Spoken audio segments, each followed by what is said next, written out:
Welcome, everyone. I'm Kimberly Boschman, and this is the Intentionally Intuitive Podcast. In this episode, we're going to take a look at January 2024. We have finally made it into 2024.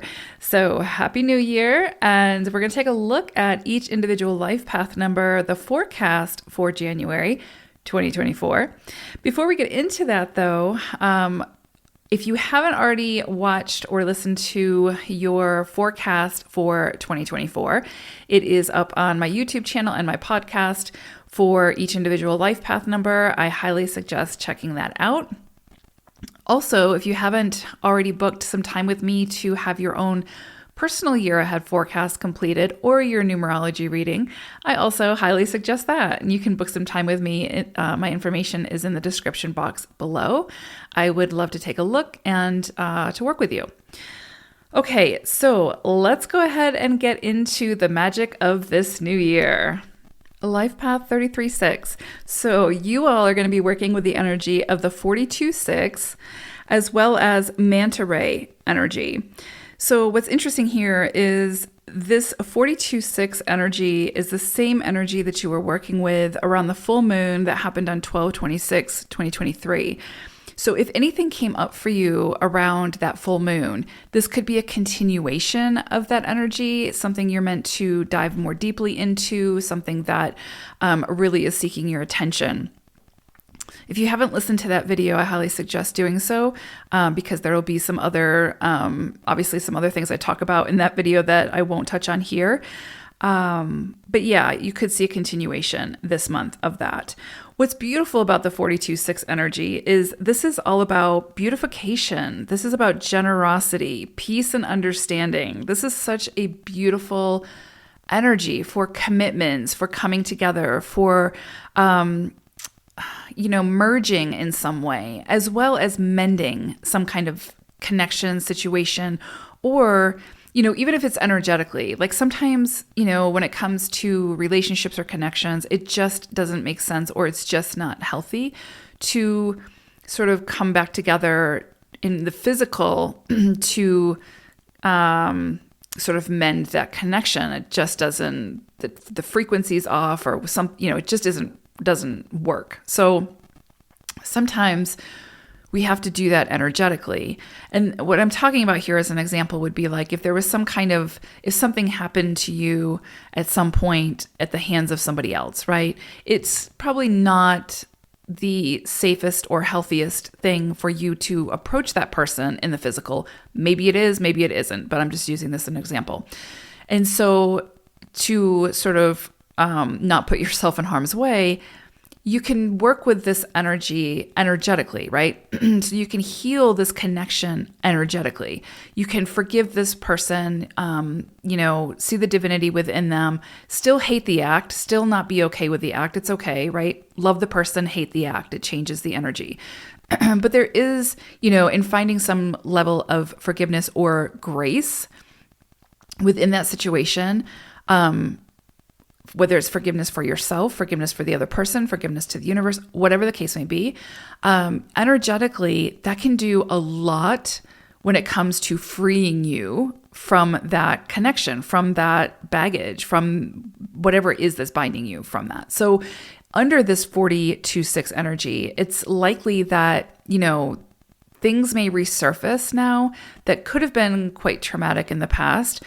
And it's not asking you to continue to revisit that and relive it and, sort of sit in that. It's asking you to find ways to move through it, to acknowledge it, to assess it, to move through it and transmute it into something much more healthy for you so that you can move forward. So you're basically finding a way through some kind of healthy outlet to set it down and move forward, right?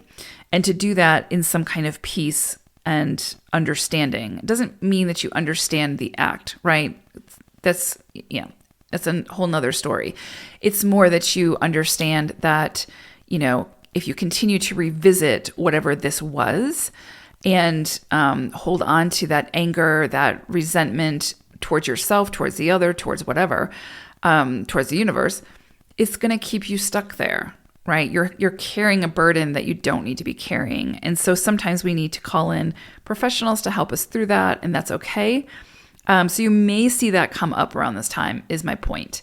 And I would say don't ignore it, like definitely do whatever is needed to be able to break free from those chains that are binding you that are no longer occurring, right? But you also could see people resurface now from the past, and the timing is better. That you've evolved, they've evolved. And so maybe, let's just use like a relationship. It might be that someone resurfaces now that you were in a relationship with that didn't work out because the timing or, the journey of each person. But now maybe that person will resurface and you will find a deeper connection there. And whether or not you go back to sort of an intimate connection, it might just be that you can be good friends, right? Or, because you've shared a lot and now you're both on the same frequency and you're able to reconnect. So that's the power of this 42 energy. It's a lot about connection, merging, healing, again, generosity, peace, understanding, and it's really, truly about commitments and committing to yourself, potentially committing to others. At this time, this is a beautiful energy, honestly, to get married, to have a baby, any of those things that are like longer term commitments. This is such a beautiful energy for that. And of course, you've got Manta Ray that you're working with for your animal spirit message. And so this is the same kind of energy. If you've ever seen a manta ray in the wild, they're so graceful when they're swimming. They're so angelic, right? And so it just brings this energy of like peace and calm and tranquility to a situation. And so it has this like degree of divinity tied with it. So there's some kind of, under this influence, there's some kind of divine guidance or divine intervention that could be coming in for you this time. But what I will say is typically with the 42-6 energy, it's a very gentle, very light, very beautiful energy to work with. So when something comes in, it doesn't necessarily have to be that like intense divine intervention where it's like, tower energy. It's more of like this very gentle, warm hug from the universe that's like, like ushers us into a more aligned experience. And so you could find those things come in at this time where you have this sense of perfect harmony, where you have this sense of miracles sort of happening, just falling in your lap, the beauty of it all. So it's incredibly beautiful energy to work with. So again, if something came up for you around the full moon, it could be a continuation of that. If you met someone around that time, this is a beautiful energy for divine contracts, like divine connections, whether it's friendships, family that you've never met and now you're meeting them and they play an important role in your life. Intimate relationships can come about at this time and be within your life for a long time. So I love this, again, for you all. I think it's incredibly beautiful. There's a tremendous amount of grace here as well. So it encourages us to have grace for not only others, but for ourselves. So again, if there's someone or something that you need to forgive and release, this is a great time to do that. If you need to have more grace for yourself or others, this is a great energy to support us in doing that. And what's beautiful about this, it's not like a forced energy. It's not like you have to force that grace. It's not like you have to force that forgiveness. It's almost like everything kind of comes together to help you to understand sort of how to do that. And it feels good. It feels light, right? So there's no forcing here. It's like everything just sort of flows, just like a manta ray. It's just a very gentle energy. The last thing I'll say is this is a beautiful month to beautify. So this is like sort of like a very Venusian kind of energy. So if you want to beautify your space, do something different with your appearance that makes you feel beautiful. This is not about external standards. Something that makes you feel good about yourself and makes you feel beautiful. This is a beautiful month to do that. Same thing with your space. If there's an area within your home that you can beautify and make it feel like your own personal sanctuary, this is a beautiful time to do that.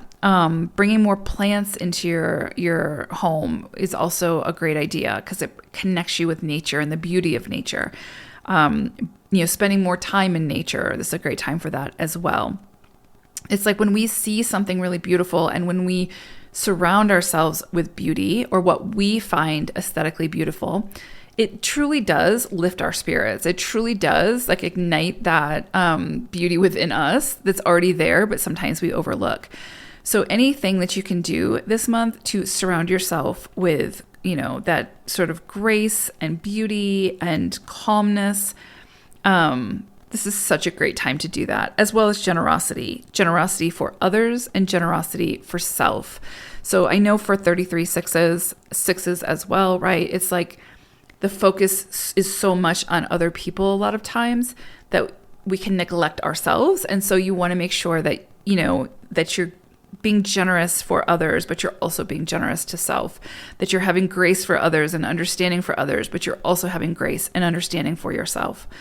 So I love this for you all. I think it's incredibly beautiful. It's a general reading, so I know it's not going to affect everyone, but I hope that it comes in the most sort of divine way for all of you beautiful 33s. So I hope it's a great January and a great 2024. Thank you all so much for being here. I appreciate each and every one of you.